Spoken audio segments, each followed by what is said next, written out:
Atenção porque vai começar a aula de História. Olá, alunos da Rede Municipal de Educação de São Caetano, especialmente você que faz parte dos 7º anos, né? Estamos aqui mais uma vez.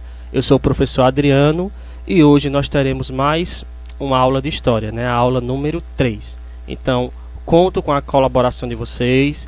Quem porventura está sem material, corre, pega os materiais, né? Pega caderno, caneta, lápis, enfim, para vocês fazerem possíveis anotações que lá na frente vai ser de suma importância para a resolução das questões, beleza? Antes de nós começarmos o conteúdo da aula de hoje, nós vamos fazer a resolução das questões da nossa última aula, da aula número 2. Ok, pessoal? Então vamos fazer a correção de forma rápida, de forma objetiva, das atividades das questões da nossa última aula. Questão 1. A frase de Luís XIV, "O Estado sou eu", como definição da natureza do absolutismo monárquico, significava, a alternativa correta é a alternativa D. A centralização do poder real e absoluto do monarca na sua pessoa, sem quaisquer limites institucionais reconhecidos. Questão número 2. Qual das alternativas abaixo aponta uma das principais injustiças sociais que existiu na época do absolutismo? A alternativa correta é a alternativa B. Enquanto o rei e sua corte viviam no luxo extremo, pago com os impostos, grande parte da população, principalmente os camponeses, passava necessidades básicas. Questão 3. Qual das alternativas abaixo apresenta apenas poderes que os reis tinham na época do absolutismo? A alternativa correta é a alternativa D. Criar impostos, decidir sobre questões da justiça, julgar e condenar pessoas, determinar ações econômicas, criar leis e influenciar em questões religiosas. E por fim, a questão 4, né? Qual das alternativas abaixo não é uma característica do absolutismo? A alternativa correta, né, a alternativa que não é uma característica do absolutismo, é a alternativa D. As pessoas não eram obrigadas a obedecer às leis estabelecidas pelo rei. Pelo contrário, as pessoas eram obrigadas. Então essa é uma característica que não fazia parte do absolutismo. Ok, pessoal? Fizemos a correção e agora nós vamos para o conteúdo da aula de hoje, da aula de História. Nós vamos falar sobre a expansão marítima e comercial europeia. Expansão marítima e comercial europeia e grandes navegações é a mesma coisa, certo? Se você, porventura, olhar aí no livro, tiver grandes navegações ou expansão marítima, se refere ao mesmo conteúdo. Beleza, pessoal? Não adianta nós falarmos sobre a expansão marítima e comercial sem primeiro saber o que é, né? Então, o que foi a expansão marítima e comercial, né? Foi o nome dado às viagens que os europeus fizeram entre os anos de 1400 e 1600. Então, as grandes navegações foi um período onde os países da Europa eles se aventuraram pelo mar, né? Começaram a fazer viagens, né? Então, isso aí antigamente era muito comum na Europa. Os países pioneiros, os dois países que começaram a investir nas grandes navegações, o primeiro país foi Portugal, né? Tudo começou através dos portugueses, e o segundo país foi a Espanha. Então são os dois primeiros países, os países pioneiros a investir nas grandes navegações. Então lembre-se, as grandes navegações, a expansão marítima, comercial, gente, surgiu ali no continente europeu, na Europa. Ok, pessoal? Por quais motivos Portugal foi o país pioneiro nas grandes navegações, né? Existiam tantos países na Europa, por que teve que começar em Portugal? Porque os portugueses foram os primeiros a começar as grandes navegações, né? Nós vamos ver aqui alguns motivos, né? Posição geográfica do país, né? Portugal é um país que é cercado por mar, então isso facilitou bastante. Os portugueses, eles tinham uma escola de navegação, né? A escola de Sagres. Então, eles aprenderam, né, obteram informações ali importantes na questão da navegação, né? Então isso aí contribuiu muito, isso foi um dos motivos que fez os portugueses serem os pioneiros nessa questão. Tinham técnicas e conhecimentos, né? Sabiam como manusear, tinham técnicas com bússola, mapas, então tudo isso aí foi de suma importância para os portugueses. E a criação da caravela, né? A caravela é um barco, né? Um navio que foi criado justamente para navegar em alto mar. Então tudo isso aí os portugueses tinham, e por isso, né, por esses motivos, os portugueses foram os primeiros, os pioneiros a investir nas grandes navegações. Ninguém vai entrar em um barco, pessoal, certo? Começar a navegar sem nenhum motivo, né? Eu não tenho o que fazer, vou navegar. Não. Se você começa a navegar, se você começa a percorrer o oceano, né, você tem um motivo, tem um objetivo, não é isso? Então, nós vamos falar agora os objetivos da expansão marítima e comercial europeia, né? O que é que eles queriam? Quais eram as finalidades das grandes navegações? O primeiro objetivo, galera, buscar novas minas. Nessa época aí, os países estavam incessantemente buscando ouro e prata. Então, tanto Portugal como Espanha queriam encontrar novas minas, né, minas de ouro, que pudesse trazer para eles capital, né, dinheiro, riqueza. Outro objetivo das grandes navegações foi expandir a fé católica, aumentar o catolicismo, né? Porque devido a alguns escândalos dentro da Igreja Católica, o que foi que aconteceu? A Igreja Católica perdeu muitos fiéis. Então, a Igreja Católica viu com bons olhos as grandes navegações. Tanto é que a Igreja muitas vezes financiava financeiramente, né, Portugal e Espanha para construir barcos, navios, justamente para que eles pudessem fazer essas expedições marítimas, né? Era comum em alguma viagem sempre ir alguém da Igreja Católica no barco, para que quando eles descobrissem novas terras, novas pessoas, a pessoa pudesse catequizar e falar da fé católica. Então a Igreja viu com bons olhos as grandes navegações, tanto é que, como eu falei anteriormente, investia, né? Ajudava na construção de barcos. Outro objetivo da expansão marítima, gente, foi conquistar novas terras, né? Nessa época aí, a busca por terras era algo muito perceptível e muito comum. E um dos objetivos mais importantes, se não o objetivo mais importante, né, da expedição marítima, era chegar até as Índias. Por quê? Portugal e Espanha queria chegar até as Índias para procurar as tão almejadas especiarias, né? O que é especiaria, gente? Especiaria é tudo aquilo que serve para conservar os alimentos, né? Noz moscada, pimenta, cravo, canela, tudo isso aí antigamente era de suma importância, né? No próximo slide vocês vão poder ver algumas imagens, né, de algumas especiarias, né? Noz moscada, pimenta, canela, cravo, tudo isso aí antigamente tinha muito valor, né? Hoje você chega no mercado, você compra isso baratinho, mas antigamente isso aí era muito caro, né? Por quê? Porque antigamente não existia geladeira, né? Hoje você compra o alimento, guarda na geladeira, o alimento ele é conservado. Nessa época aí não existia geladeira, então era justamente as especiarias que servia para conservar os alimentos, para evitar os alimentos de apodrecer, certo? Então isso aí era muito buscado, tinha muito valor. Algumas pessoas compravam para utilizar e outras pessoas compravam as especiarias para revender, né? Comprar por um preço barato e vender mais caro. Então, as Índias eram onde se encontravam essas especiarias com preço razoavelmente bom. Então, todo mundo queria chegar até as Índias para poder comprar e ter acesso a essas especiarias aí. Então, Portugal e Espanha, um dos principais objetivos, se não o principal, como eu falei anteriormente, né, das grandes navegações, era encontrar uma rota, um caminho para chegar até as Índias. Aqui uma curiosidade importante, gente, antigamente 1 quilo de canela, né, chegava a custar 10 gramas de ouro. Então nesse período aí, gente, do século XV e XVI, né, para você comprar 1 quilo de canela, você pagava, né, aproximadamente aí 10 gramas de ouro, né? Então você daí pode observar o quão valioso eram as especiarias. Então por isso que existia uma busca, né, por elas, né, pelas especiarias. Uma informação importante aqui, gente, ó. Todos os países, né, Portugal, Espanha, enfim, eles queriam chegar até as Índias, né, queriam encontrar uma rota para as Índias para comprar as tão sonhadas especiarias. O único país, um dos poucos países que sabia a rota, o caminho para chegar até as Índias era a Itália.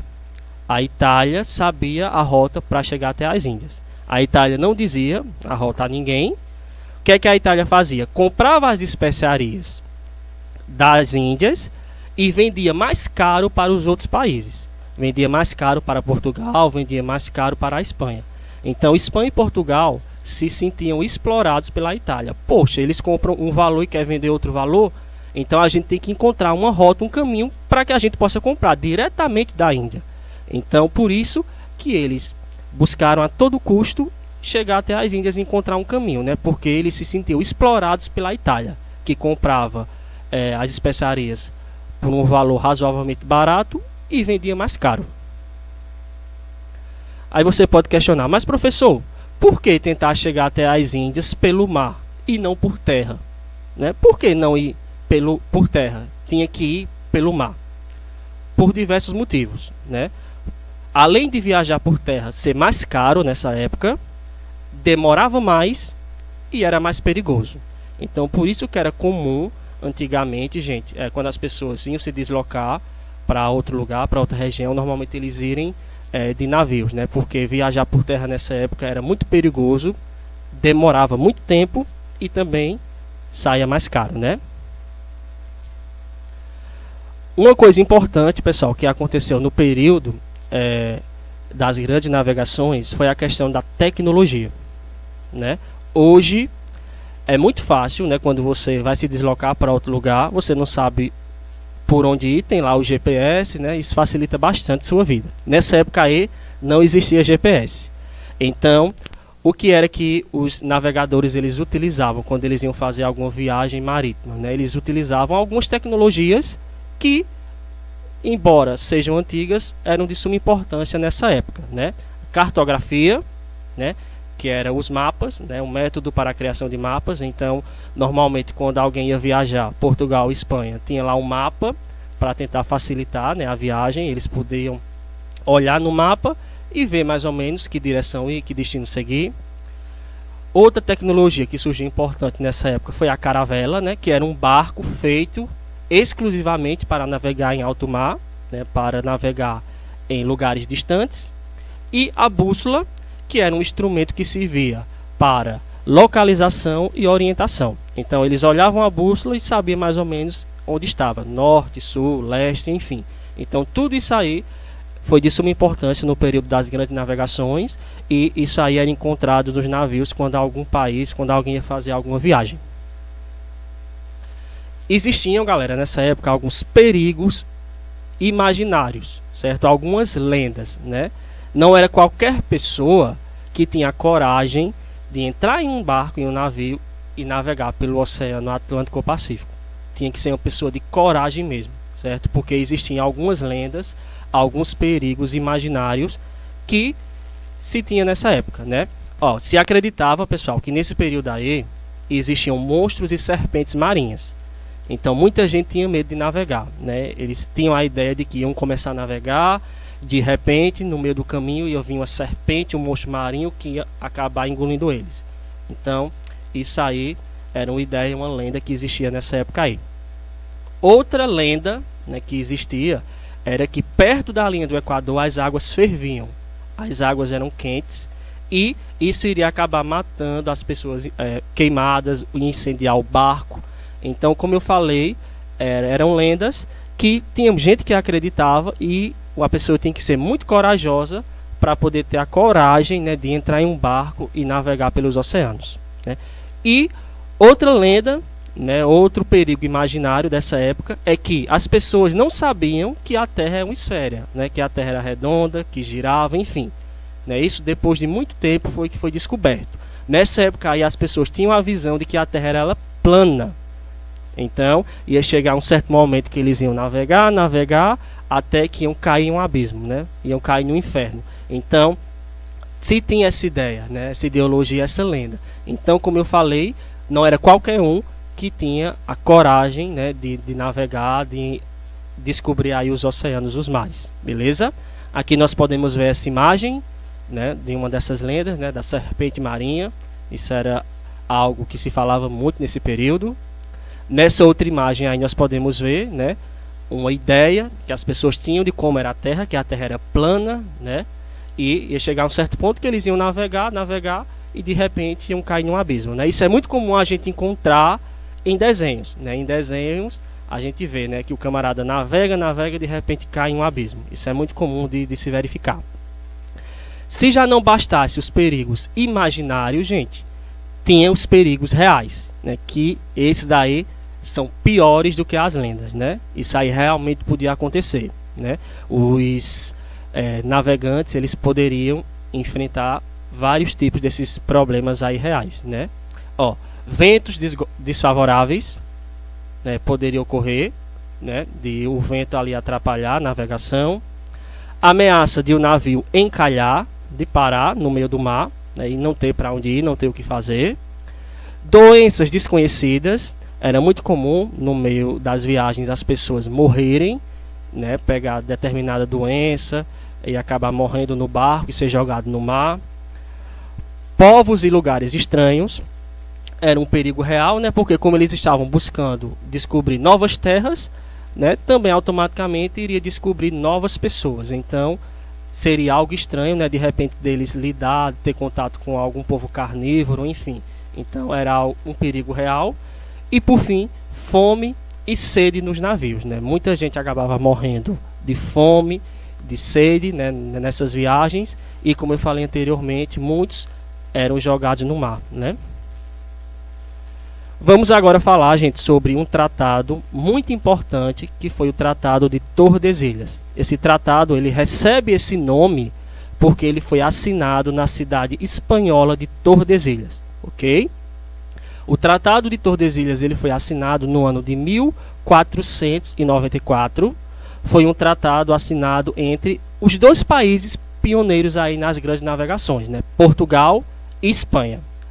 Mas, professor, qual foi o motivo de ter sido assinado esse tratado, né? O motivo era evitar possíveis confrontos, né, entre Portugal e Espanha, né? Porque esses dois países aí estavam buscando terras. Então, para não acontecer da terra que Portugal achasse, a Espanha também querer ter direito.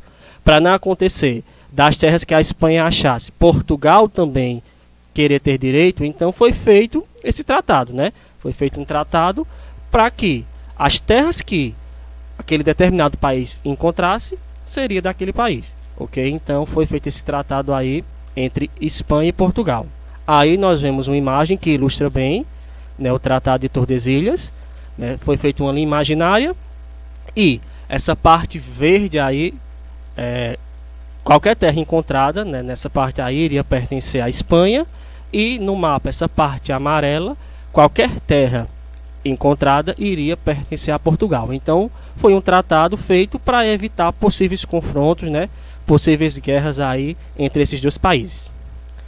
Aqui, galera, tem o nome de alguns navegadores importantes na história, né? Alguns desses com certeza vocês já ouviram falar, né? O Pedro Álvares Cabral, né? Com certeza já ouviram falar, né? Chegou aqui no nosso país em 1500. Vasco da Gama, para quem não sabe, Vasco da Gama era um navegador, né? As pessoas só se lembram do clube de futebol, né? Mas inclusive esse clube de futebol, ele foi criado em homenagem a esse navegador, né, o Vasco da Gama. Bartolomeu Dias é outro navegador importante. Cristóvão Colombo e o Américo Vespúcio. Então são navegadores importantes na história, né? Uma informação aqui também de suma importância, pessoal. O nosso continente chama-se América, em homenagem ao Américo Vespúcio, certo? América, Américo. Em homenagem ao Américo Vespúcio, aqui o nosso continente, né, recebe o nome de América. Vamos agora falar sobre algumas consequências da expansão marítima e comercial, né? O que foi que essa expansão, o que foi que as grandes navegações proporcionou, trouxe, né? Trouxe uma mestiçagem étnica. O que é uma mestiçagem étnica, gente? O branco europeu, quando ele chegava em uma determinada terra, tinha relacionamento, por exemplo, com uma índia. Então, eles tinham um filho, daí saía a criança, né, com a característica dos dois. Então, a mestiçagem étnica, né, uma mestiçagem de etnias, quando nascia alguma criança, de um relacionamento entre, por exemplo, uma índia e um branco europeu, né, entre um branco europeu e um negro. Então, isso aí foi algo muito comum, né, uma consequência das grandes navegações. Dizimação da população nativa, né? Muitos índios, muitos povos nativos acabaram morrendo por conta desse contato com o branco europeu, né? Muitas doenças foram trazidas pelo branco europeu, né? Os índios viviam lá isolados, não tinham contato com ninguém, então dificilmente eles pegavam doença. Então, com o contato com o branco europeu, o que foi que aconteceu? Muitos índios morreram porque o europeu ele trouxe doenças para os indígenas, ok? Costumes e a língua e a religião dos europeus foram levadas para as terras recém-descobertas. Então, o que foi que aconteceu?